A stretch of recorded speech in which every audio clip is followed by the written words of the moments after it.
Okay, hey everybody, it's Jen again. I'm just going to be behind the camera because this is the more important part.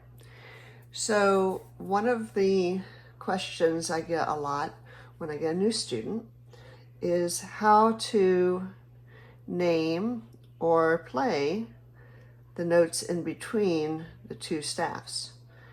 And I kind of blame technology for that because there are a lot of apps that help students read music or get used to looking at music. And sometimes these systems or these programs forget to include these middle notes, and they're very important. For one, this middle C is in between the two staffs. So if you think of anything to do with your right hand, you're going to play middle C with your stem up. So I'm just going to bring the red out just to make sure you see it.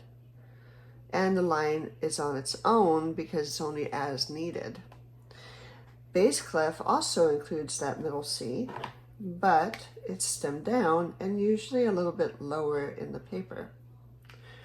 So then your left hand is going to play this and anything lower than that. So this is your bass clef, this is your treble clef.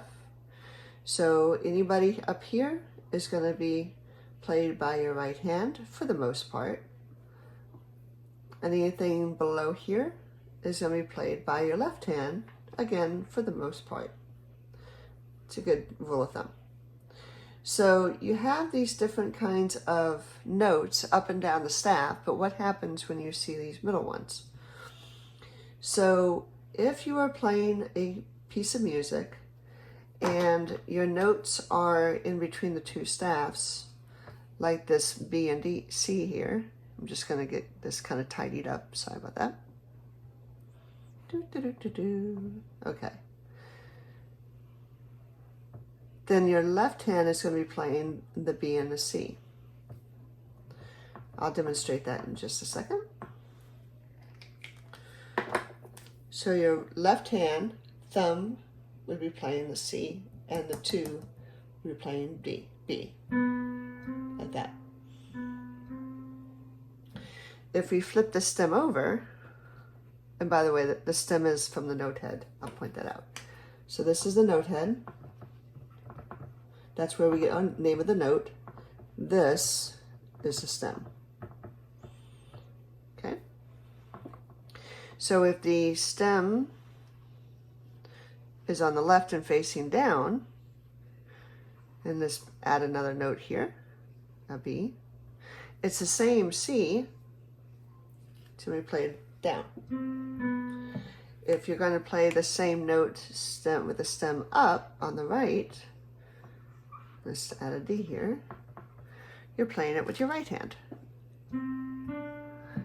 So literally, you can trade places with your thumbs if they're too big, like mine, because I bring it down other keys. But for the most part, most beginners can fit both here, B, C, or B, D. So if you play them in order, D, C, D, or B, C, D. So that's how you would fit your thumbs to sit there. You just put it on the little shelf here on the piano, or just out of the way, anywhere, just to make it that you are trading places. So that's the middle guys, B, C, and D. Hopefully that helps.